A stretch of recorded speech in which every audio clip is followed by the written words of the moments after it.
plus de 20 ans de formation supérieure spécialisée dans les hydrocarbures, l'Institut du pétrole et du gaz IPG en sigle s'ouvre davantage au grand public au travers la journée porte ouverte de ces 3 août 2024. Mesdames et messieurs, bienvenue à vous dans cette émission Chronique des biens.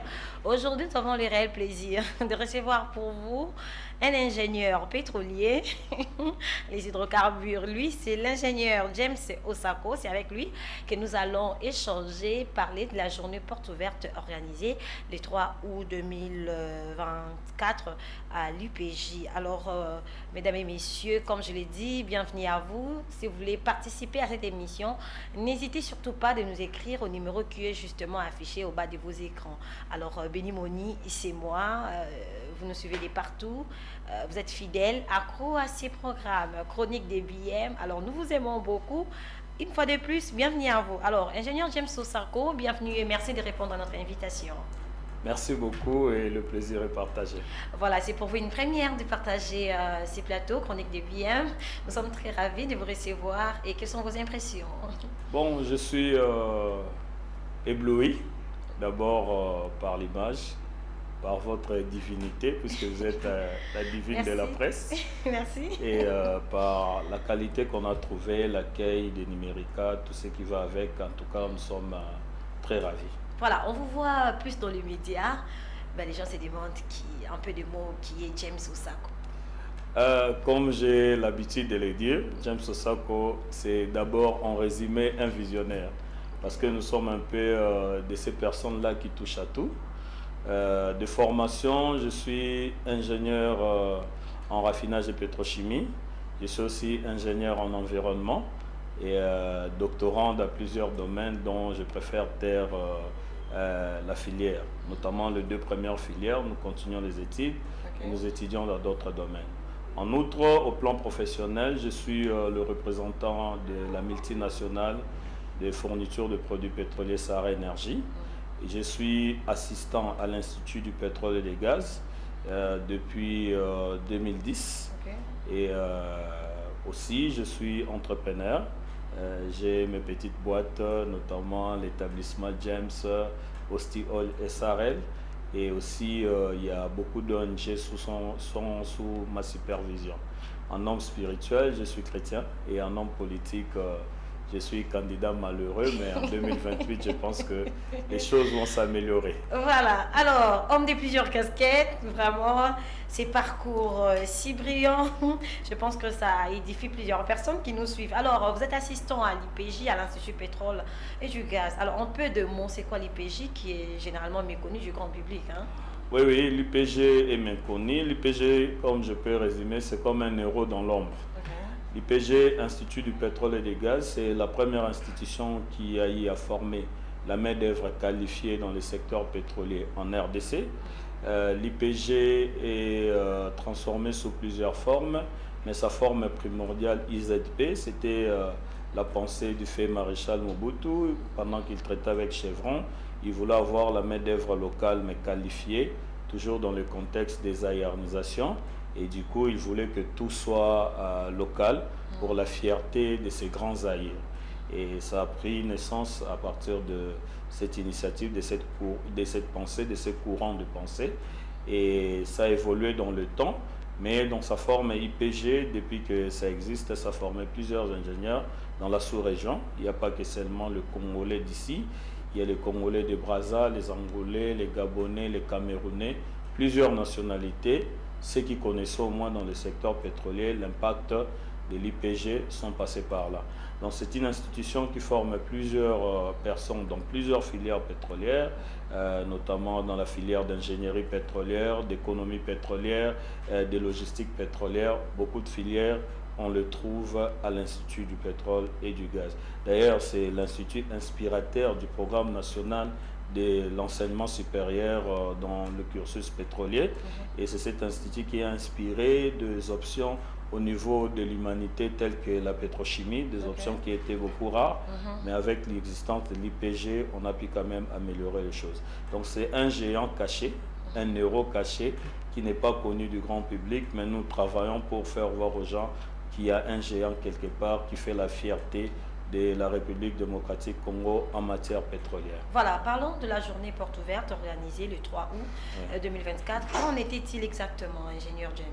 Ok, nous sommes là en train de travailler sur une synergie. Vous voyez, généralement, il y a cette rupture lorsque quelqu'un fait une université. Je parle dans le cas de notre, l'IPG. Il y a souvent cette rupture entre les anciens et les apprenants et aussi l'administration présente. Alors, nous avons voulu faire une journée qui marquerait une synergie entre la génération montante, la génération estudiantine et l'ancienne génération estudiantine qui est devenue de gens, de personnalités dans le secteur pétrolier. Et non seulement créer cette synergie entre la génération présente et la génération entre guillemets passée, mais faire que tous ceux qui évoluent dans le secteur pétrolier, qui est fils de l'IPG, connaissent qui fait quoi, qui est devenu qui, pour créer des opportunités. Parce que nous ne pouvons pas croiser les mains, attendre que l'étranger nous amène des opportunités. Mais tous, lorsque nous nous réunissons autour d'une table, on s'est créé l'opportunité qui créera la fierté congolaise, et cela permettra à la nation d'être fière de sa propre industrie pétrolière et pour le bonheur économique de notre beau et grand pays. Alors pour vous, une journée réussie ou comment l'activité? Bon, je peux faire le bilan de l'activité sous plusieurs paramètres. Du point de vue organisationnel, administratif, on a atteint tous les objectifs qu'on s'est fixés, puisque justement on voulait que les anciens puissent aussi contribuer en termes moraux et en termes financiers sur les différents projets de l'Institut. Nous avons lancé une fiche d'inscription et de soutien. En tout cas, beaucoup d'anciens ont souscrit. Nous faisons encore appel à d'autres anciens de suivre le pas, une contribution qui permettra à l'Institut de pouvoir réaliser plusieurs projets. En tout cas, de ce côté-là, la réussite, elle est de 100%. Du côté numérique, nous n'avons pas atteint notre objectif. Nous l'avons atteint peut-être à 50%. Voilà pourquoi j'ai lancé un appel aux anciens de l'IPG et aux étudiants de l'IPG dans les jours à venir, quand nous allons organiser des événements qui réunissent la famille IPG sous plusieurs casquettes, que les gens puissent répondre nombreux, et c'est pour le bien-être de nous tous. Alors vous êtes assistant, j'aimerais savoir qu'est-ce qui vous motive à réunir les gens, à mouiller les maillots pour l'IPG. Vous avez intérêt? L'intérêt, c'est pas le lucre, parce que le lucre, suite à la formation de l'IPG, on a eu à l'avoir. On a eu à l'avoir suffisamment, comme nous nous disons que nous manipulons le pétrodollar. Et l'intérêt maintenant, c'est l'apostolat, cet amour-là, de la RDC d'abord. Nous voulons à ce que notre pays puisse avoir une population élite. Et moi, étant du domaine pétrolier et l'IPG étant le pilier de la formation du secteur pétrolier, voilà pourquoi nous nous sommes dit que ce que nous avons reçu, nous puissions le donner, bien que la Bible dit, vous avez reçu gratuitement, donner gratuitement, mais là, on ne donne pas la science gratuitement. La science, il faut la donner moyennant un gain, un intérêt. Et nous, notre intérêt principal, ce n'est pas le lucre, c'est ce dévouement, cet apostolat-là, de former la jeune génération. Aujourd'hui, c'est notre fierté. Quand je circule dans différentes entreprises de la place, je vois des directrices des ressources humaines, des directrices générales, des directeurs des services qui fuient mes anciens étudiants. Ils sont passés sous ma craie pour dire, bien qu'il y a plusieurs disciplines, plusieurs cours, mais lorsque déjà notre savoir est transmis dans l'une de personnes, ça ne peut que nous rendre fiers. Voilà pourquoi nous avons dit que non, nous allons continuer à nous investir encore sur la nouvelle génération, parce qu'il y a aussi une génération qui s'est investi en nous et nous sommes devenus... Ce n'est pas pour préparer l'année 2028, quand vous êtes candidat, vous étiez candidat malheureux aux élections passées, là vous préparez les élections de 2028. Oui, bon là, ça a embêté taper Fondation James Osako, quoi. On a petit maintenant ça IPG Nassimana, comme ça, ça va voir. Non, non, je suis un homme du peuple, comme on dit. La Fondation James Osako a existé avant même que je puisse avoir des ambitions politiques. Je suis un homme social. Tu sais, il y a de ces Congolais-là qui ont la rage de voir la grandeur de notre pays et la petitesse de notre population. Donc il y a des contrastes qui règnent dans cette histoire-là. Alors nous sommes de la lignée de Lumumba, de la lignée de Modeste Bahati, de ces gens-là qui se sacrifient pour qu'une génération soit sauvée. Et nous voulons travailler pour apporter à la nouvelle génération le meilleur de nous pour qu'eux puissent découvrir le meilleur d'eux-mêmes. Donc au plan de vue influence, je n'ai pas seulement l'influence dans le monde estudiantin, j'ai l'influence dans le monde ecclésiastique, j'ai l'influence dans le monde social. Je suis une personne qui accompagne plusieurs jeunes, tant soit peu avec le moyen de bord, à pouvoir s'en sortir dans la vie. Et c'est comme ça que nous travaillons, bien qu'on n'a pas d'énormes moyens.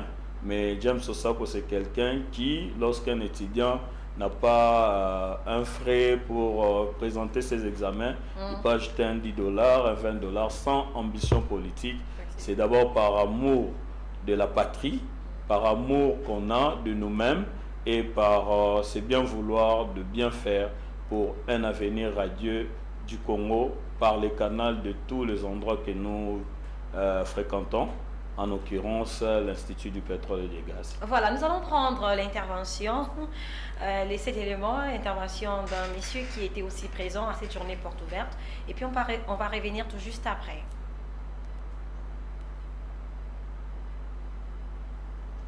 Oufunji, j'interviens en ma qualité d'un ancien de l'IPG, n'est-ce pas? Tout simplement pour apporter notre expérience acquise dans le monde professionnel, et la partager aux étudiants qui sont encore en train d'étudier, de manière à ce qu'ils puissent se retrouver, qu'ils puissent comprendre que l'IPG n'est pas un enfer. L'IPG est une référence, c'est une école, c'est une bonne école, n'est-ce pas? Et qu'aussitôt que nous sortons de l'IPG, nous avons les opportunités et toutes les possibilités de pouvoir travailler, que ce soit dans l'industrie pétrolière ou dans d'autres industries, dans d'autres mondes. Voilà la raison de notre présence. Nous sommes venus partager notre expérience du monde professionnel. Voilà. Non, c'est une initiative que j'ai louée personnellement. Et je demanderai à tous les anciens qui me suivront à travers ce message de nous rejoindre, de venir partager leur expérience, de venir partager les repères qu'ils ont pu tracer au sortir de l'IPG, qu'ils puissent nous dire ce qu'ils pensent de l'évolution ou de la modernisation de l'enseignement pétrolier dans notre pays, précisément de l'IPG. Donc voilà en fait en gros l'image que j'ai de cette activité. Je loue en tout cas et je félicite les organisateurs. Voilà, c'est pour une première dans l'histoire depuis que l'IPG existe qu'on organise une telle activité, une journée porte ouverte qui réunit les anciens et tout. Alors vous envisagez quoi en fait exactement du concret? Ok, pour être beaucoup plus concret, comme j'ai dit, cette synergie va créer des opportunités, notamment les anciens qui balisent les chemins pour le nouveau, pour qu'il n'y ait pas de difficultés de stage, des difficultés où on lance une offre, on demande 5 ans d'expérience professionnelle. Vous voyez, l'Institut du pétrole forme des gens, mais il faut que les sociétés pétrolières puissent aussi être flexibles. Voilà pourquoi dans le secteur pétrolier, tu ne peux pas émerger de toi-même. Il faut que quelqu'un puisse t'introduire. Voilà pourquoi les anciens qui sont déjà introduits dans le monde pétrolier, aider ces étudiants. Ça, c'est d'une part. De l'autre part, nous allons contribuer à ce qu'ils puissent travailler dans un environnement assez amélioré, dans un environnement sain. Et voilà pourquoi nous participons même à la construction du nouveau bâtiment qu'on est en train de faire et nous sollicitons de l'aide à gauche, à droite. Ça, c'est du point de vue objectif lié à l'UPG, lié à l'enseignement, mais il y a aussi l'objectif qui est lié au pays. Nous nous organisons petit à petit pour la création de l'ordre de pétrolier de la RDC. Nous sommes en pourparlers avec nos amis de l'INIKIN, l'UFAD et toutes ces universités qui sont venues derrière l'UPG dans la formation pétrolière, et nous voulons être d'un commun accord, travailler pour que nous puissions aboutir à l'ordre de pétrolier. Cet ordre qui sera vraiment exclusif, où toutes les parties prenantes seront là, les professionnels du pétrole, qu'ils aient fait le pétrole comme science universitaire ou pas. Tout ça, ce sont des parties prenantes. Et d'ici la fin de cette année, nous allons organiser un grand gala scientifique.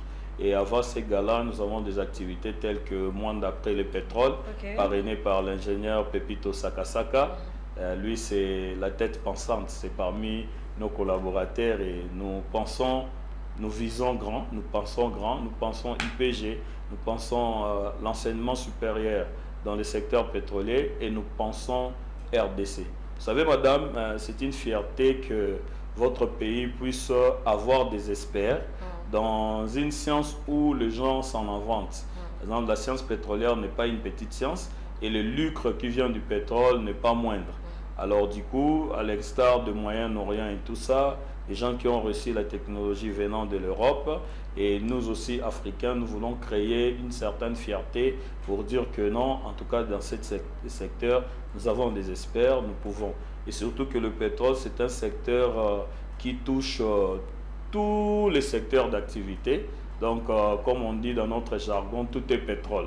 Donc, je peux te démontrer même dans notre plateau que sans pétrole, on n'aura pas ces décors. Donc, généralement, nous voulons maintenant promouvoir ces génies congolais dont ont plaidé nos pères de l'indépendance. Maman Kimpavita, Papa Simo Kimbangu, Joseph Kasavubu, Lumumba Désiré Patrice, Joseph Mobutu aussi, il ne faut pas l'exclure de l'histoire, Laurent Désiré Kabila et nos deux présidents encore en vie. Nous demandons à Dieu de pouvoir préserver cet esprit congolais, cette fierté congolaise, et chacun dans son domaine doit faire un effort pour amener cette lumière. Voilà un peu en gros ce que nous poursuivons, c'est grandiose. On invite tout le monde de venir participer, mais une chose est vraie, nous avons la certitude d'y arriver. Alors, c'est vous qui avez organisé cette journée porte ouverte. Moi, on remarque que, avec les images, Papa Freddy, s'il peut nous mettre les images, vous n'avez pas pris la parole. C'est dû à quoi? De l'humilité ou quoi? Parce qu'on aimerait bien vous voir, parce que c'est vous qui avez organisé. Vous devez quand même prendre la parole, expliquer aux différents anciens et puis aux étudiants qui étaient présents justement à la dite activité. Oui, je pars un peu dans une culture philosophique de ces grands maîtres. Les grands maîtres, la personne qu'on appelle Jésus. Donc, quand il était là parmi les apôtres, il n'y a que les apôtres qui reconnaissaient que c'était lui le maître. Preuve en est, lorsqu'on est venu l'arrêter, il a fallu que Judas puisse signaler que Jésus, c'est celui-ci. Voyez un peu. On dit que pour avoir plus de gloire, il faut être serviteur de tous. Et nous nous prenons sur cette philosophie-là, de s'effacer, de laisser à ce que tout le monde puisse se retrouver, tout le monde puisse trouver sa parcelle d'autorité. Et enfin, nous sommes juste là, dans l'ombre, en train de travailler. C'est comme dans la philosophie même de la création. Il y a une intelligence supérieure qui a tout créé, mais qui reste invisible. Vous voyez que les hommes, on se tape le torse parce qu'on est bien habillé, parce qu'on respire, parce qu'on a de l'argent, mais l'architecte de tout ça, il est invisible. Vous voyez un peu. Et c'est dans ce sens-là qu'il y a beaucoup plus d'impact. Parce qu'on veut un peu imposer un leadership contraire à ce qu'on trouve au Congo. Au Congo, quand quelqu'un réagit des choses, c'est cette personne qui se tape le torse, qui fait tout ça. C'est les GG. Et vous verrez même dans nos partis politiques, il y a que l'autorité morale, il y a que tout ça qui a le pouvoir. Mais nous voulons faire un système où tout le monde est là, il s'avance et que l'initiateur, le penseur, l'artisan soit caché, soit sous coulisses. Et c'est ce qui donne même la beauté, la force même de l'organisation. Voilà, on prend cette fois-ci l'intervention du PCA, l'ingénieur Nixon Nzinga. Alors, il a intervenu, il était présent aussi à ces grands rendez-vous, journée porte ouverte, organisée à l'IPG. Alors, on prend son intervention et puis on revient tout juste après. M.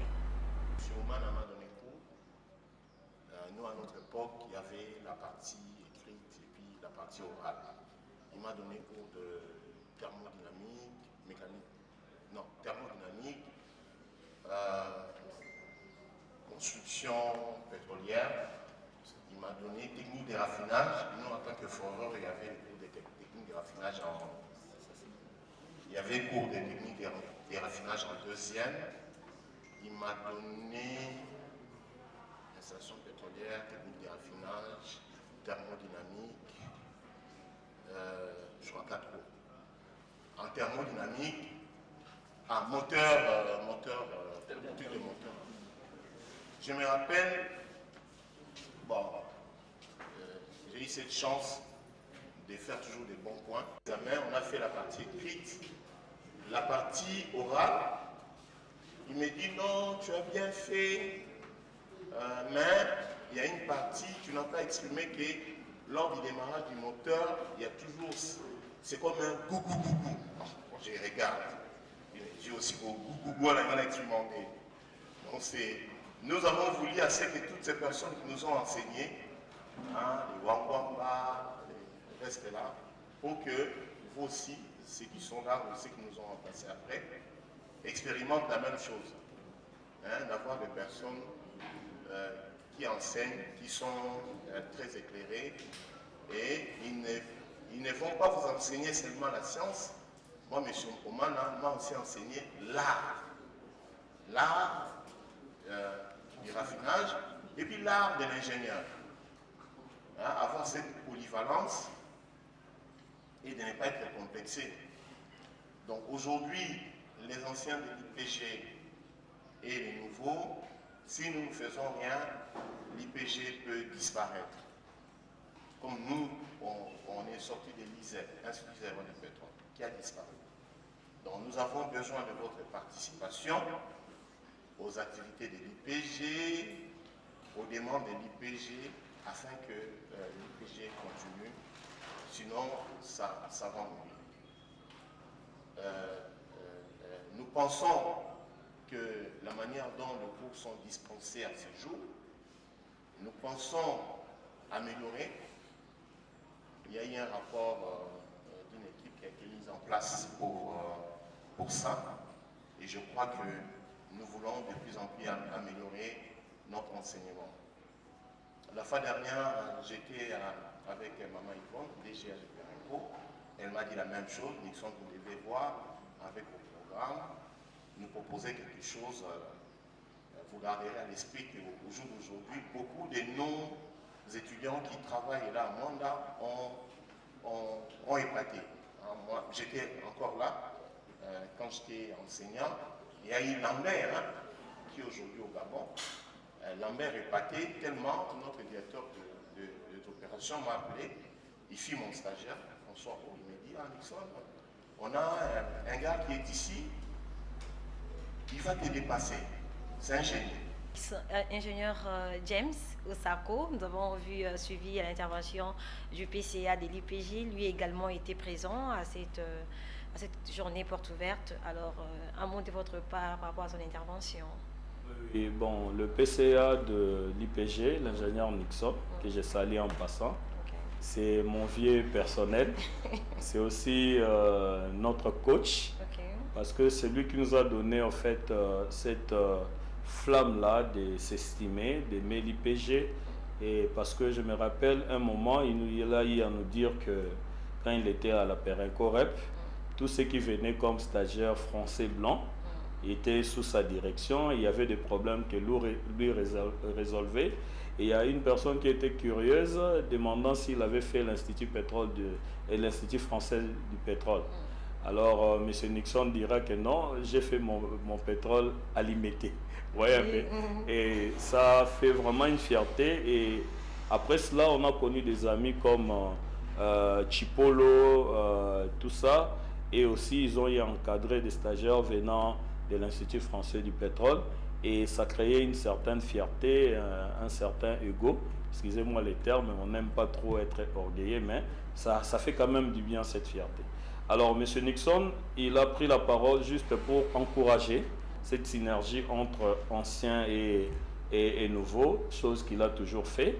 Et il a aussi lancé un SOS pour que nous, anciens, nous prenons conscience que si l'IPG disparaît, c'est une grande partie de notre histoire, notre repère d'abord qui va disparaître. Voilà pourquoi on doit travailler en synergie pour aider cet institut à pérenniser son enseignement, à pérenniser son apport qui est non négligeable, surtout pour la technologie pétrolière de la République démocratique du Congo. Alors, ingénieur James Osako, quel avenir pour l'IPG et quel avenir pour l'enseignement supérieur spécialisé dans les domaines des hydrocarbures? Je dirais, madame, le secteur d'hydrocarbures en RDC, c'est un secteur inexploité et vierge. Et du coup, déjà pour la RDC, vous voyez, nous avons un grand potentiel pétrolier. Je n'aimerais pas m'étendre là-dessus, mais il y a plusieurs zones pétrolifères dont la RDC nage sur le pétrole. Mais figurez-vous, on n'a pas une raffinerie opérationnelle. On a une ancienne raffinerie, la Socil, qui est transformée en terminal de stockage et de transport de carburant. Et on n'a pas de raffinerie, et surtout que la Socil, elle a été conçue pour raffiner un pétrole extérieur, puisque on n'avait pas encore découvert le pétrole brut ici en RDC. Donc s'il faudrait compter en termes d'évolution du domaine pétrolier dans une échelle de 1 à 100, on est encore à 5. Donc il nous reste 95% pour accomplir. Ça, c'est du point de vue Congo. Mais du point de vue mondial, parce que généralement la tendance c'est non, il faut les énergies renouvelables, les énergies vertes. J'aimerais dire à quelqu'un qui fait le pétrole de se rassurer que le pétrole ne va pas disparaître. On n'aura pas une substitution de l'énergie fossile à 100%. Aux preuves, on avait abandonné les charbons pour venir au pétrole, mais les charbons a refait encore surface, on en a toujours besoin. Ce que nous conseillons, c'est d'exploiter le pétrole tout en étant conscient des enjeux environnementaux. Je peux expliquer, on peut exploiter le pétrole à la Gombe ici, mais nous prenons la commune comme de Lingwala ou bien de Ngiringiri, des communes voisines, en faire de liés où on sème des plantes et comme ça on a un équilibre de l'écosystème. Donc il faut exploiter le pétrole, mais tout en étant regardant et tout en suivant tout ce qu'il y a comme paramètres écologiques. Donc l'avenir, il est très bon jusque-là, sauf à preuve du contraire, notre génération doit passer, nos enfants, les enfants de nos enfants, pour qu'on parle de la disparition totale du pétrole. En tout cas, il faut des milliers d'années. Et surtout même les alarmistes qui disent que non, le gisement tend à s'épuiser. En fait, les gisements pétroliers, comme ça se passe, les gisements de Gombe peut être épuisés, mais à la Tchang, on découvre un nouveau gisement. C'est en fait un cycle et tout ça. Alors, nous encourageons les gens à croire en cela et nous encourageons la RDC à s'investir dans l'exploitation vraiment rationnelle pétrolière parce que je pense que hier, c'était la journée où on célèbre les génocost et j'ai suivi le directeur général AI de la FONAREP qui dit que non, on doit maintenant faire du minerai de sang un minerai social. Et le pétrole peut contribuer aussi à la réparation de la vie de ceux-là que la guerre a décimé. Le pétrole peut contribuer à la sécurisation de nos frontières en finançant notre armée. Et l'armée d'ailleurs pour évoluer, ils ont besoin du carburant pour faire la guerre, pour tout ça. Et si nous avons une économie forte en pétrole, nous pouvons avoir de l'armement solide à l'instar des pays du Moyen-Orient, des pays asiatiques qui font la force militaire, mais c'est à partir de leur économie qu'ils trouvent cette force. La Russie trouve sa force aussi du pétrole et du gaz, les États-Unis n'en parlons pas, la Chine, tout ça c'est un secteur vraiment, si on s'investissait, on exploitait rationnellement nos ressources, on les transformait, c'est un secteur même du point de vue stabilité du pays, ça peut aider le pays à être propulsé. Donc l'avenir est très prometteur. Voilà, l'avenir est très prometteur. Mais j'aimerais dire, il y a une maman qui a dit, évidemment, il y a une maman qui a dit, bah, moi, maman, je vais aller faire le pétrole. J'ai fini, je vais aller faire le pétrole à l'IPG. Maman est bissier. Oh, que ça pétrole pour Annie. Bon, bah, zoa, ça n'a pas si. Bah, zoa, ça n'a pas si. Que ça ne le remousse. Alors, un mot pour toutes les femmes. Parce que nous avons réussi, bah, n'importe tout ça, bah, diplôme et tout. Alors, il y en a des là qui sont en train de se dire, je dois aller à l'IPG, je dois aller à l'IPG faire le pétrole. Après, quand je vais finir les stages, même, c'est difficile pour ceux qui sont là. Ouais. Alors, vous, quand vous êtes de là, un mot pour tous ces jeunes diplômés et puis toutes les mamans qui vous suivent. Premièrement, ce que j'aimerais dire, la maman a raison, elle a aussi tort. Elle a raison parce que le secteur pétrolier, c'est un secteur exigeant, c'est un secteur fermé, ce n'est pas n'importe qui y travaille. Mais le secteur pétrolier, c'est aussi un secteur ouvert.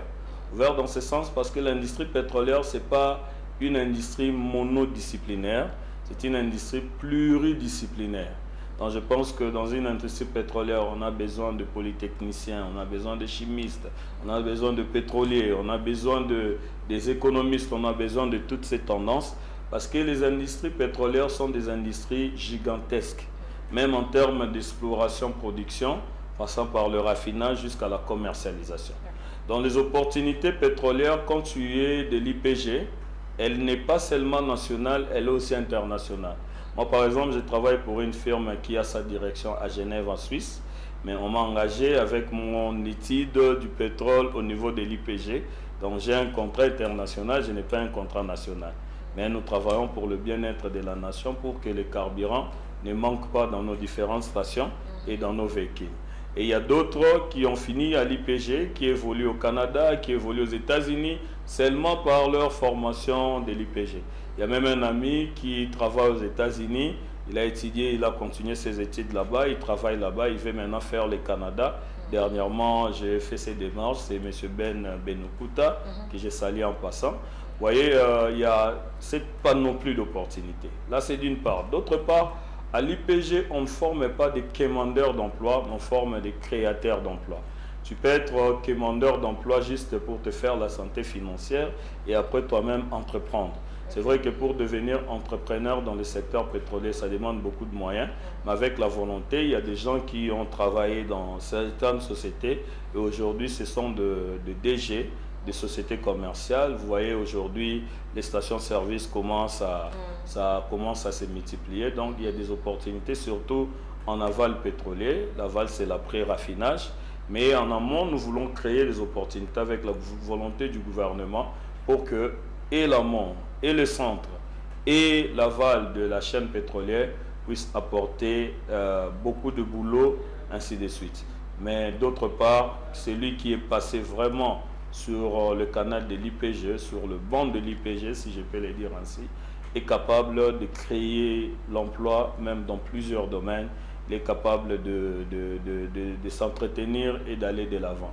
Plusieurs ont fait le pétrole. Par exemple, un collègue à moi, qu'on a fini, bon, il était mon étudiant au graduat et quand il y a eu la licence, on est devenu collègue, M. Christian Zouzi.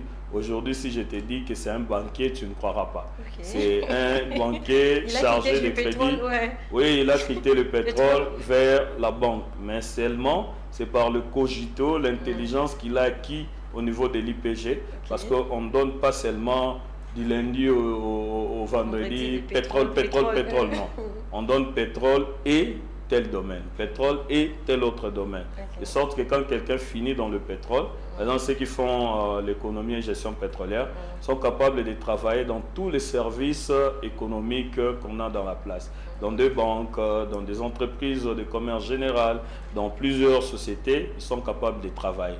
Mais s'il se retrouve dans le secteur pétrolier, ce serait pour lui une valeur ajoutée. Moi, je fais la pétrochimie, je suis d'abord chimiste. Dans toutes les industries chimistes, je peux travailler, mais ma valeur ajoutée, c'est de connaître la chimie du pétrole et comment évoluer dans ça. Celui qui a fait le forage, dans tous les domaines de forage, il peut travailler, forage d'eau, forage de mines, ainsi de suite. Il faut avoir son bagage du travail. Mais si c'est tient devant une entreprise de forage pétrolier, il aura une valeur ajoutée. Donc la formation de l'IPG ne rend pas les gens chômeurs, ça donne aux gens le dénominateur commun de tous les domaines et ça rajoute encore une autre valeur, la touche pétrolière qui est la touche rare. Et vous allez même vous informer que la science pétrolière, même à l'étranger, n'est pas faite à tout le monde. Ce sont des enfants de bourgeois, des riches qui font la science pétrolière, mais la particularité avec l'IPG, c'est que l'IPG a su ramener cette science-là qui coûtait trop cher au standard congolais et ils forment des gens qui sont capables de défendre le pétrole même à l'international. Voilà, merci beaucoup ingénieur James Osako, merci à l'IPG, que vive l'IPG, que vive l'ingénieur James Osako pour de belles initiatives qui vous amenez à l'IPG. Sachez que vous ne sauvez pas seulement l'IPG, mais c'est toute une génération. Ils sont de génération futures qui seront sauvées au travers vous. Alors merci à Gérès qui était derrière la caméra, merci également à Papa Freddy à la régie, merci à tous nos fidèles téléspectateurs qui nous ont suivis. Vous êtes accro à cette émission. Merci à vous. Alors retrouvez-nous prochainement avec un nouveau invité sur la même chaîne intelligente et Numérica TV. D'ici là, portez-vous bien. Au revoir.